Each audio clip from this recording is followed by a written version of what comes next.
देवळा तालुक्यात खारीपाडा महात्मा फुले नगर येथे वन विभागाचे मोठ्या प्रमाणावर आरक्षित जंगल क्षेत्र असून याला शुक्रवार 7 मार्च रोजी दुपारी 12 वाजता आग लागली। कडक ऊन असल्याने या आगीने रौद्र रूप धारण केलं।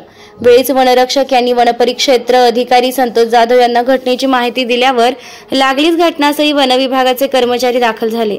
तसेच आग विझविण्यासाठी देवळा नगर पंचायतीच्या अग्निशामक पथकाच्या कर्मचाऱ्यांना पाचारण करण्यात आल्यानंतर सदर कर्मचारी व स्थानिक सरपंच, उपसरपंच, सदस्य व ग्रामस्थांनी शर्थीचे प्रयत्न करून दुपारी 4 वाजता आग आटोक्यात आणली।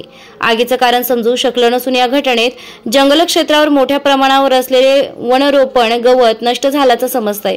तसेच पशु पक्षी देखील मृत झाल्याचं सांगितलं गेलंय। आग आटोक्यात आणण्याकामी देवळा नगर पंचायतीच्या अग्निशामक दलाचे कर्मचारी दीपक सूर्यवंशी, रवींद्र चव्हाण, समाधान वाघ तसेच वनपरिक्षेत्र अधिकारी संतोष जाधव यांच्या मार्गदर्शनाखाली